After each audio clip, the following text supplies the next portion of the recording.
안녕하세요. 김슬아입니다. 약 한 달 후인 5월 30일에는 대한민국 제20대 국회가 출범합니다.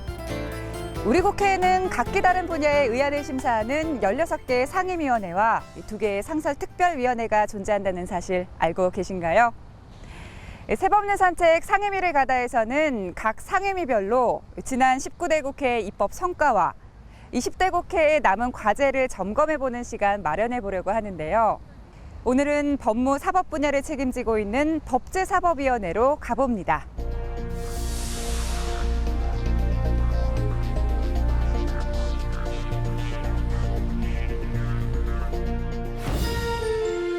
지난 1948년 재헌국회 시절부터 입법 과정의 중심에서 자리를 지켜온 법제사법위원회.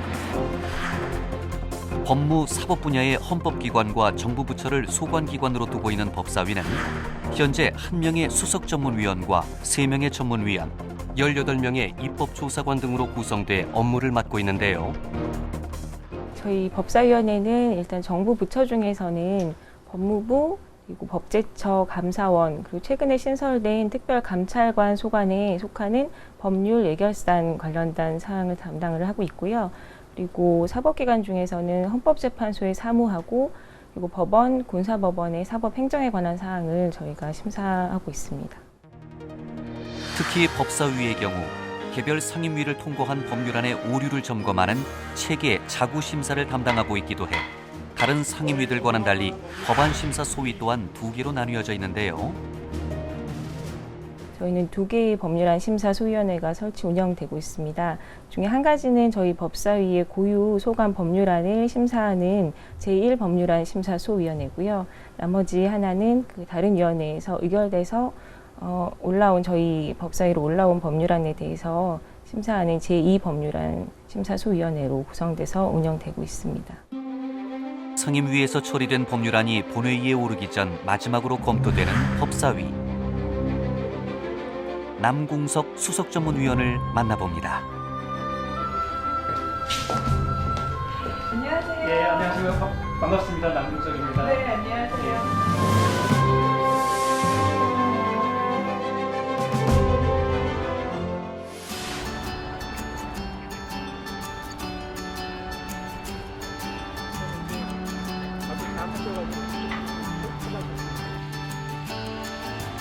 수석 전문위원은 뭐 하는 사람들이지? 시청자들이 낯설어하는 분들도 많을 것 같은데요. 수석 전문위원의 역할에 대해서 먼저 소개를 간략히 해주시죠. 예, 수석전문위원은 그 법사위에 있는 공무원들의 총 책임자라고 할 수 있습니다. 하나는 입법정책 지원 업무하고 행정이나 운영 지원 업무인데 이런 부분들을 총괄적으로 책임지고 법사위가 효율적으로 운영되도록 하는 그런 총괄적인 책임을 맡고 있습니다. 법사위의 특이한 점은 각 위원회에서 제출된 법안에 대한 체계자구 심사를 담당하고 있는 것입니다. 법이 좋은 법이 만들어질 수 있도록 마지막으로 이게 점검하고 검토하고 또 문제점이 있는 고치는 그런 역할을 한다는 점에서 그야말로 좋은 법률을 만들기를 위한 마지막 관문의 역할을 우리 법사위가 담당하고 있다고 말씀드릴 수 있습니다. 그만큼 보람된 순간도 많으셨을 것 같아요. 예, 국회 공무원들이 공통적으로 생각하는 부분일 텐데요. 중요한 법안들이 여러 가지 이제 의견들을 제시하고 또 일정 부분 이제 반영이 되고 하는 부분들이 있는데 그런 부분들이 제대로 좋은 법률로 만들어지고 또 예산이나 결산을 통해서 예산이 합리적 운영에 기여할 수 있는 부분이 있을 때 또 그 성과가 모든 국민들이 이 입법에 대해서 좀 긍정적인 반응을 보일 때 그럴 때 보람을 느낍니다.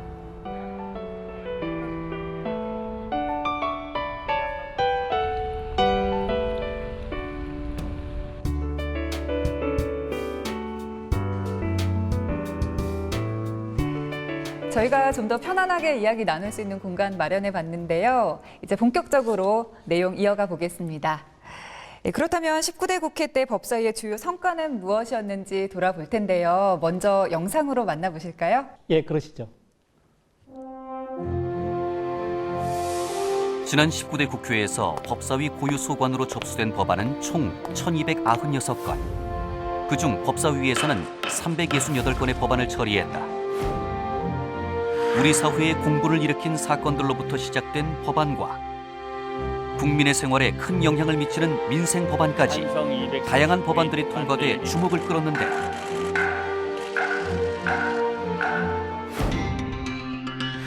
그중에서도 살인죄에 대한 공소시효를 폐지한 일명 태완이법은 법 시행 후 200여 건이 넘는 미제 사건이 전면 재수사에 돌입하는 등 큰 반향을 불러일으켰다.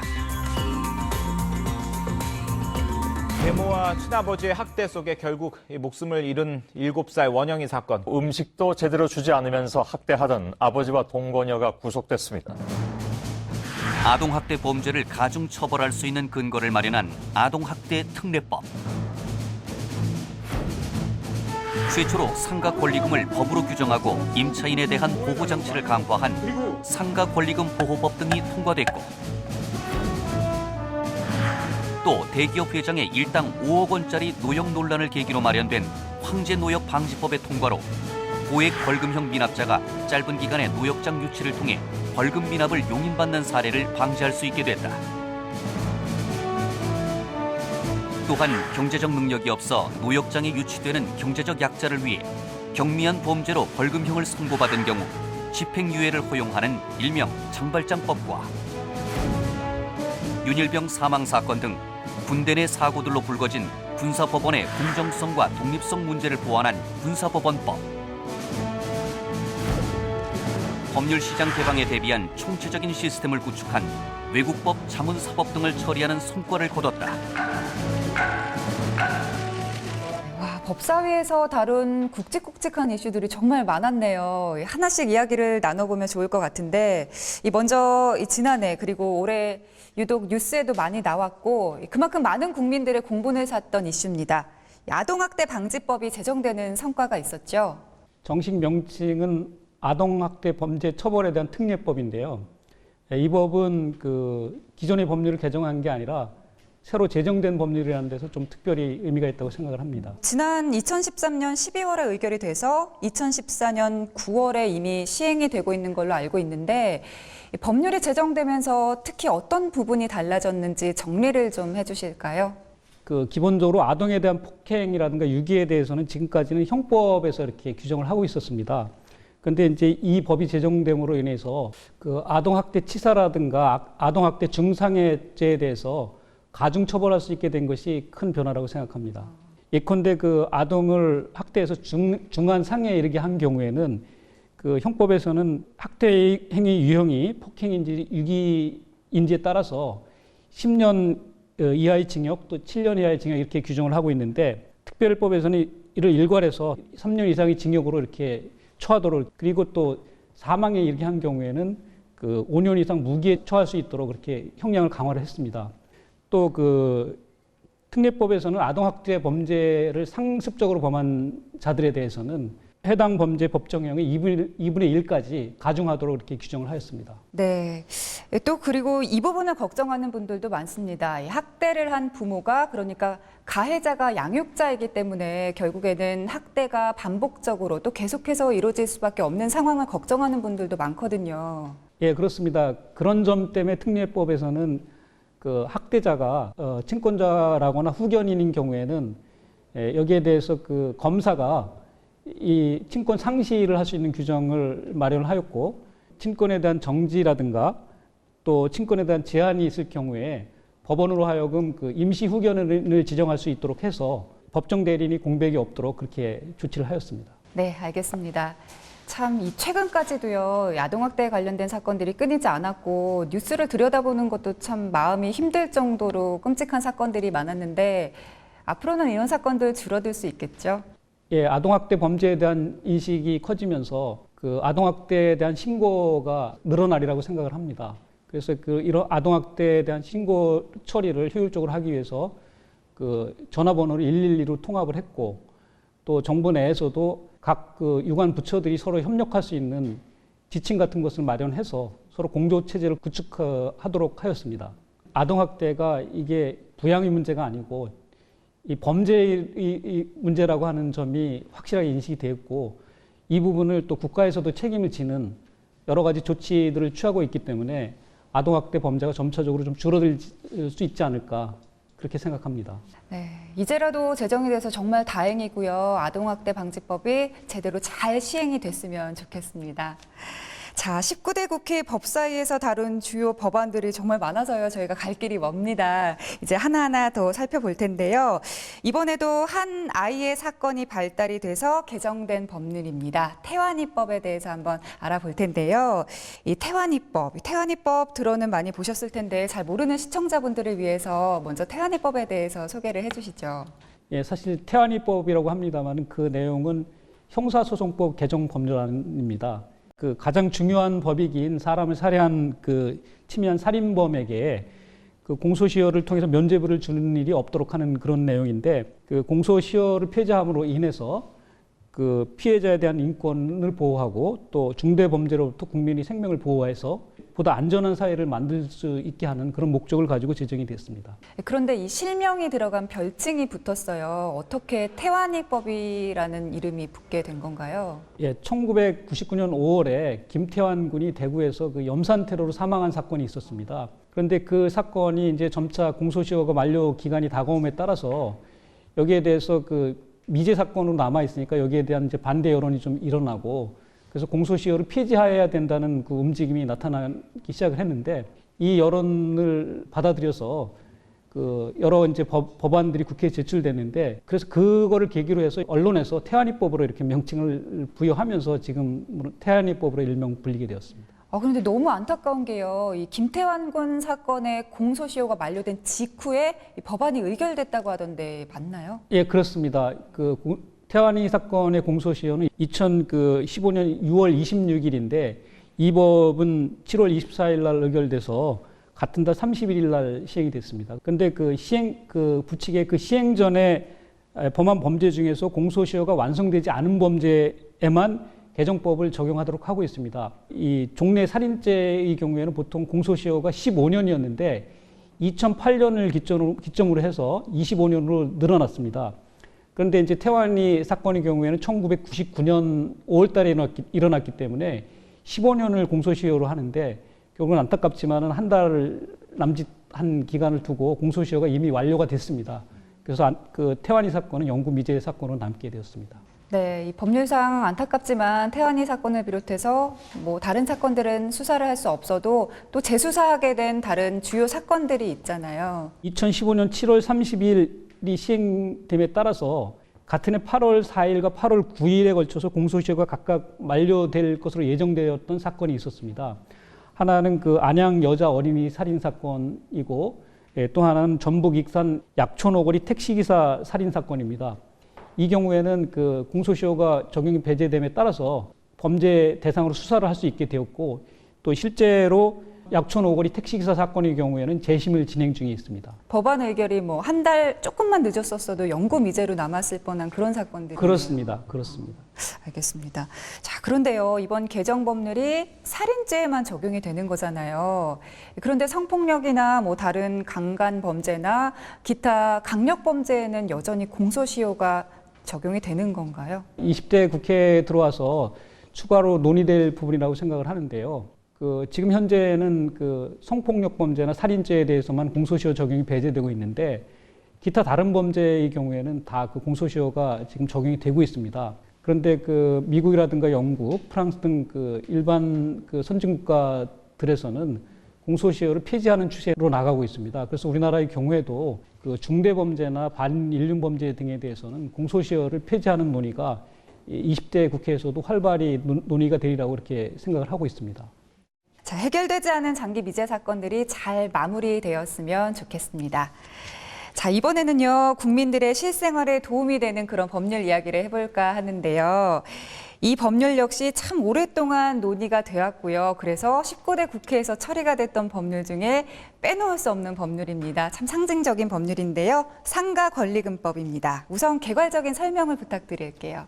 예, 뭐 한마디로 말씀드리면, 상가를 얻은 임차인들이 권리금을 주로 이제 지불하고 있는데, 민법에 일부 상가 권리금에 관한 규정이 있지만 체계적으로 어떤 상가 권리금을 보호하는 규정이 종전에 없었습니다.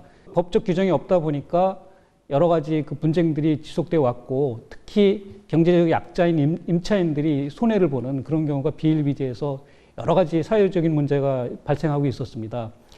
그래서 그 상가 임대차 보호법을 개정을 해서 이들 그 임차인이 권리금을 보호할 수 있는 근거를 마련한 그런 그 법률 개정이 있었습니다. 저도 상가 권리금 분쟁에 휘말리고 있는 상인들과 대화를 나눠본 적이 있는데요. 이 권리금이라는 게 이 상인들에게는 전 재산일 수도 있고요. 또 그 액수가 억대가 넘어가다 보니까 분쟁에 휘말리게 되면 뭐 인생 전체가 흔들리는 그런 고통을 받고 계시더라고요. 구체적으로 어떤 규정에 의해서 상가 권리금이 보호를 받을 수 있게 되는 건가요? 예, 일단 그 권리금이 회수 기회 보호 등을 위해서 임대인이 방해 금지 의무를 마련을 했습니다. 그리고 그 임차인에게 신규 임차인이 되려는 자에 대해서 정보 제공 의무를 부과를 했습니다. 또 여기 덧붙여서 임대차 표준계약서를 마련을 했고 또 권리금 표준계약서를 마련을 했습니다. 네, 임차인의 권리금은 보호를 받게 됐는데 임대인의 재산권을 보호해야 한다는 목소리도 커졌거든요. 이 부분은 포함이 됐습니까? 권리금 회수 방해 금지에 해당되지 아니하는 정당한 사유에 대해서 다양한 사례를 포괄을 할 수 있도록 하였습니다. 그리고 임차인이 차임 연차액을 3회 이상 그 연체할 경우에는 계약을 해지할 수 있도록 그렇게 근거 규정을 마련하였습니다. 상가 권리금이 법적으로 보호를 받게 된 점은 참 역사적인 성과로 꼽히는데요. 하지만 20대 국회에서 좀 더 추가적으로 논의돼야 될 부분도 있다라고 하는 평가도 있거든요. 어떤가요? 그 대규모 점포와 관련돼서 그 전통시장도 대규모 점포에 속합니다. 그런데 그 이번 그 법률 제정 과정에서는 그 전통시장의 경우에는 이 제외되어 있습니다. 그런데 그 이 대규모 점포에 속하는 전통시장의 경우에도 상인들이 상가 권리금을 지불하고 있기 때문에 이들에 대한 그 보호도 지금 필요한 상황이거든요. 그래서 여러 가지 자료들을 종합적으로 정리를 해서 대규모 점포에 속하는 전통시장 상인들, 임차인들에게도 상가 권리금에 대해서 보호할 수 있는 그런 장치를 마련할 필요가 있습니다. 네, 알겠습니다. 권리금을 회수할 수 있는 법적 근거를 최초로 마련한 임대차 보호법 개정안까지 알아봤습니다. 자, 법사위의 19대 국회 주요 성과에 대해서 알아보고 있는데요. 이 밖에도 언론에서는 자주 다루지 않았지만 주목할 만한 성과가 있다면 어떤 걸 또 소개해 주고 싶으세요? 그 외국인 자문사법을 좀 소개해드리고 싶습니다. 올해 초부터 이제 법률 시장이 개방이 되는데 그 외국인 변호사 자격증 소지자에 대한 그 법률 관계를 정하는 법률입니다. 네, 법률 시장이 개방된다고 하셨는데 구체적으로 어떻게 변화하게 되는 거죠? 우리나라가 이제 각국과 FTA를 체결해서 우리나라 법률 시장을 단계적으로 개방하기로 이렇게 합의를 한 바 있습니다.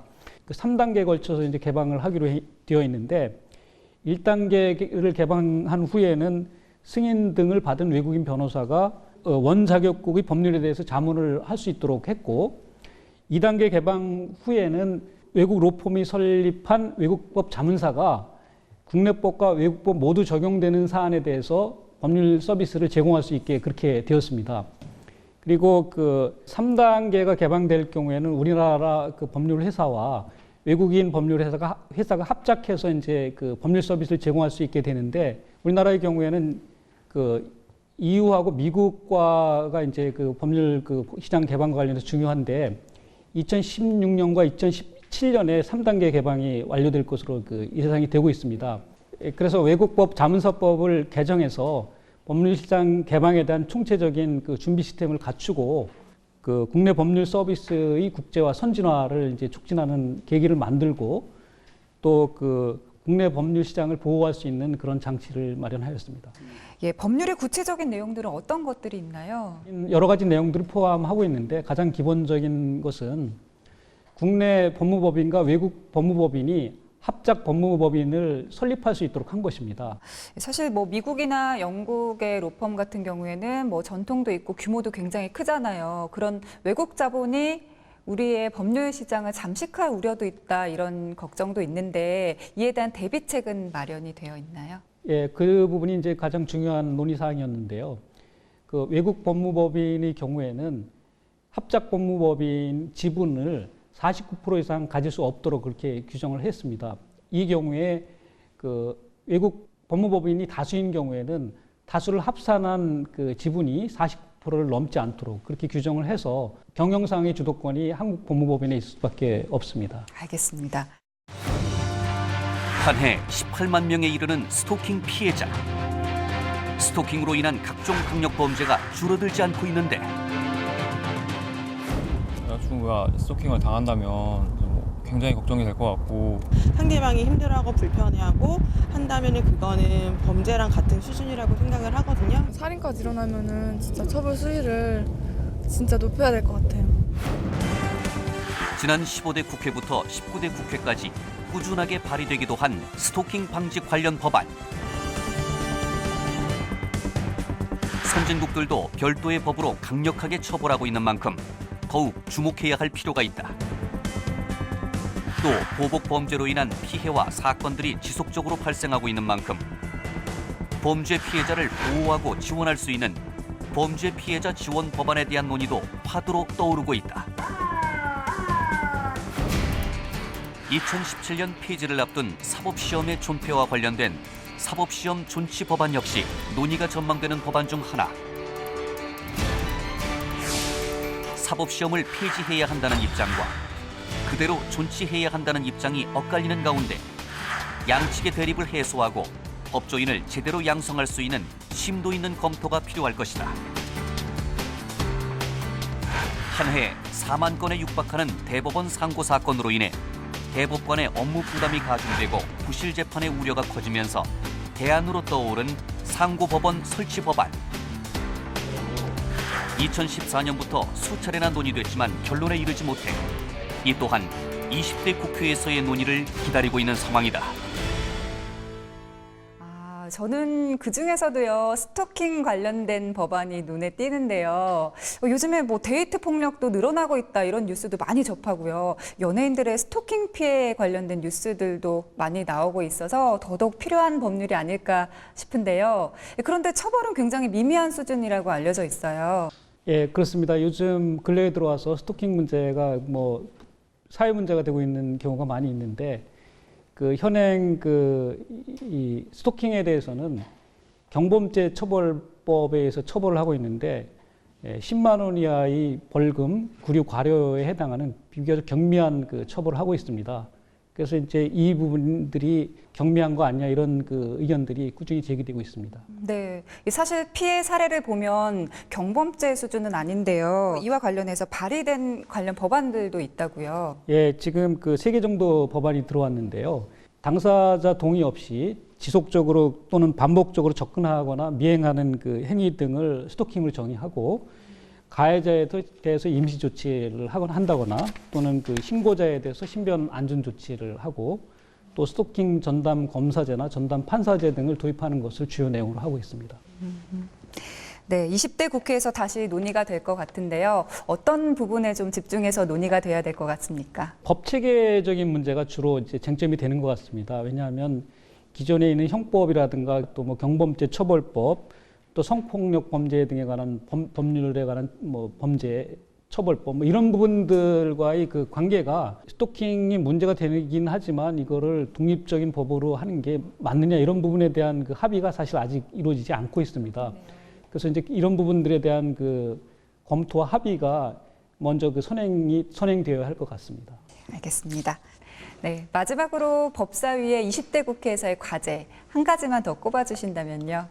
예, 상고법원 설치 문제가 되지 않을까 싶습니다. 지금 대법원의 업무가 폭주해서 대법관이 1인당 담당하는 그 건수가 3,000건에 이른다는 그 이를 정도로 이제 업무가 과중이 되고 있고 그 얘기는 재판이 신속하게 이루어지지 않아서 국민들이 엄청난 불편을 겪고 있다는 말과 통하는 거거든요. 그러니까 이제 그런 부분들을 해결하기 위해서 19대 국회에서도 법원 측에서는 상고법원을 설치를 위해서 노력을 했는데 지금 법사위 내에서 이견이 있어서 지금 합의가 되지 못하고 있는 상황이기 때문에 앞으로도 논의를 계속 하리라고 생각이 됩니다. 네, 이게 법률 용어이기 때문에 잘 모르는 시청자분들도 있을 것 같아서 상고법원이 무엇인지. 예, 상고법원이라는 건 2심 절차에 불복해서 그 상급법원에 이제 그 재판을 청구하는 거를 상고라고 하는데요. 보통 우리나라 같은 경우에는 이제 그 상고심을 대법원에서 전담을 하고 있습니다. 그래서 대법원의 2심 재판에서 대법원에 이제 판결을 요구하는 내용을 이제 상고라고 할 수가 있는데요. 대법원이 상고 사건을 지나치게 많이 담당하다 보니까 대법원 판사가 담당하는 일이 늘어나고 또 판결이 지연되는 문제, 그런 문제가 있습니다. 그러면 만약에 법안이 통과가 돼서 상고법원이 설치가 되면 어떤 사건들이 상고법원에서 다뤄지게 될까요? 예, 대법원과 별도로 이제 상고법원을 설치할 경우에는 이제 대부분의 사건은 이제 상고법원에서 처리를 하게 되고, 대법원의 경우에는 법령 해석이 통일에 관련이 된다거나 또는 공적 이익에 중대한 영향을 미치는 그 사건만 담당하게 되리라고 이렇게 예상이 됩니다. 네, 우리나라 사법 체계가 바뀌는 굉장히 중요한 문제일 것 같은데 상고법원이 설치가 되면 어떤 장점이 생기고 또 어떤 단점이 생길지 궁금하거든요. 먼저 그 뭐 가장 알기 쉽게 생각할 수 있는 거는 재판이 신속하게 이루어지는 그 장점이 있습니다. 또 하나는 이제 대법원에서는 정말 법령의 통일이라든가 이런 부분 중요한 사건들을 전담해서 그야말로 이제 대법원이 본래 가지고 있는 기능들을 수행할 수 있게 되는 그런 그 장점이 있을 것입니다. 다만 모든 국민들이 보통 이제 대법원의 마지막 판결을 받고 싶어하는 그런 정서가 있는데 이제 그런 부분들이 해결될 수 없는 문제가 있고, 대법원 판사 같은 경우에는 그 임명 시에 국회 동의를 받게 돼 있는데 상고법원 같은 경우에는 그런 동의 절차가 없게 지금 법안이 돼 있거든요. 이제 그런 부분에 있어서 민주적 정당성의 문제도 또 제기되고, 예, 또 하나는 불필요한 그 절차가 늘어나는, 그래서 결과적으로 다 이제 상고법원에서 불복해서 대법원으로 가는 케이스가 있는데 그 경우에는 실질적으로 사심제도로 전락하는 게 아니냐, 뭐 이런 그 비판 의견이 있는 게 사실입니다. 네, 먼저 사회적인 공감대 형성이 필수적일 것 같은데요. 그러면 향후 논의 방향은 어떻게 잡아가야 할까요? 대법원의 업무 과중 문제, 그로 인한 판결이 지연 문제가 이제 심각하기 때문에 어떤 식으로든지 결론이 나야 되는 거는 그 틀림이 없는 것 같습니다. 다만 상고법원이 형태가 되는지 그렇지 않으면 다른 형태의 해결 방안이 될지는 아무래도 계속적인 그 논의가 필요한 것으로 이렇게 사료가 됩니다. 그 상고법원을 설치한다기보다는 대법원 판사를 증원해서 하고 또 사실심을 충실화하는 방향으로 개선이 이루어져야 된다는 의견도 있고, 또 하나는 뭐 고등법원 내 상고부를 설치해서 하는 방안도 논의될 수 있는 사항 중에 하나라고 생각이 됩니다. 그래서 이런 부분들을 종합적으로 검토를 해서 20대 국회에서는 그 대법원이 안고 있는 이 대법원 판사들의 업무 과중 문제라든가 아니면 그 또 그로 인한 그 심사 재판의 지연 이런 부분들이 그 해결될 수 있기를 바라고 있습니다. 네, 알겠습니다. 자, 지금까지 국회 법제사법위원회의 19대 국회에서의 입법 성과 그리고 20대 국회에서의 남은 과제까지 알아봤는데요. 이제 곧 20대 국회가 개원을 하고 또 상임위도 구성이 됩니다. 20대 국회를 맞이하는 각오 한 말씀 해주시죠. 예, 뭐 아시다시피 국회가 국민의 대표기관이고 또 입법기관입니다. 그런데 19대 국회에서 이런저런 이유로 이제 국민들의 어떤 그 비판의 대상이 되기도 했는데 20대 국회에서는 뭐 국민이 존경과 사랑을 받는 국회가 됐으면 하는 바람을 갖고요. 저희 그 법사위 그 수석전문위원으로서는 국회 법사위가 좋은 법률을 만드는 마지막 관문의 역할을 담당하고 있기 때문에 저희들이 그 열과 성을 다해서 저희들이 가지고 있는 전문성을 또 향상시키고 또 공정하게 입법 활동을 지원해서 우리 법사위가 본래의 기능을 제대로 수행할 수 있도록 최선을 다하도록 하겠습니다. 네, 앞으로도 국민들에게 꼭 필요한 법률이 입법될 수 있도록 아낌없는 지원 부탁드립니다. 오늘 말씀 감사합니다. 감사합니다. 네, 지금까지 국회 법제사법위원회의 남궁석 수석전문위원이었습니다. 20대 국회 출범과 함께 국회 각 상임위를 찾아서 그간의 입법 성과와 20대 국회의 주요 계획을 들어보고 있는 새법률 산책 상임위를 가다. 오늘은 법제사법위원회와 함께했습니다. 시청해주신 여러분 고맙습니다.